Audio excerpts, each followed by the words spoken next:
দর্শক, নিউজ 24 ইন্টারন্যাশনালের শুক্রবারের সাপ্তাহিক আয়োজন অন্যরকম সংবাদে আপনাদের স্বাগত জানাচ্ছি।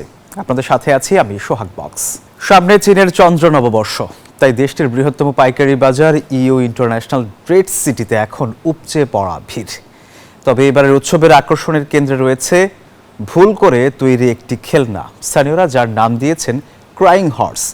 অদ্ভুত এই লাল ঘোড়াটি কিনতে এখন বাজারে হুমড়ি খেয়ে পড়ছেন ক্রেতারা। হাসি মুখের ঘোড়া তৈরির কথা ছিল, কিন্তু ভুল করে মুখটা উল্টো হয়ে ক্রন্দনরত ঘোড়ার অবয়ব তৈরি হয়েছে। আর এই ঘোড়া দাপিয়ে বেড়াচ্ছে গোটা ইউ ইন্টারন্যাশনাল ট্রেড সিটিতে।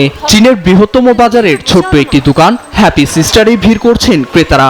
সকলেই বেছে নিচ্ছেন নিজের পছন্দ মতো লাল ঘোড়া। চন্দ্র নববর্ষের আগে সকলেই ঘরে ফিরতে চান তার পছন্দের ঘোড়াটি নিয়ে।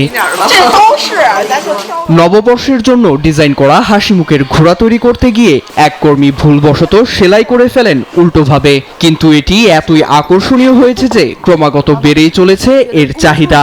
লাল রঙের এই ঘোড়ার গলায় রয়েছে সোনালী ঘণ্টা।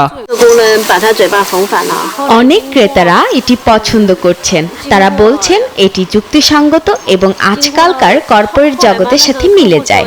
কয়েকজন গ্রাহক এটি খুব পছন্দ করেন। তারপর থেকে আমরা অধিক পরিমাণে ক্রাইং হর্স বিক্রি শুরু করি। অনেকেই বলছেন এই ঘোড়াটি হচ্ছে কাজের প্রতি মানুষের দৃষ্টিভঙ্গির বহিঃপ্রকাশ, যা শ্রমজীবীদের সঙ্গে মিলে যায়। আবার কারো কারো মতে এটা হলো সেই ধরনের মানসিক মূল্যবোধ যা আজকাল তরুণরা খোঁজে।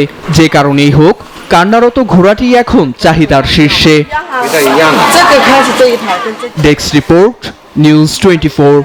পরিযায়ী পাখি রোজে স্টার্লিং এর গোলাপি আভা এবং মধুর কলকাকলিতে এখন মুখর ভারতের তামিলনাড়ু। হাজার হাজার অতিথি পাখির সমাবেশে রাজ্যটির পেরুঙ্গুলাম শহর যেন প্রাণ ফিরে পেয়েছে, জীবন্ত হয়ে উঠেছে প্রকৃতিও। দর্শক, এই ছিল অন্যরকম সংবাদের আয়োজনে। ধন্যবাদ সবাইকে।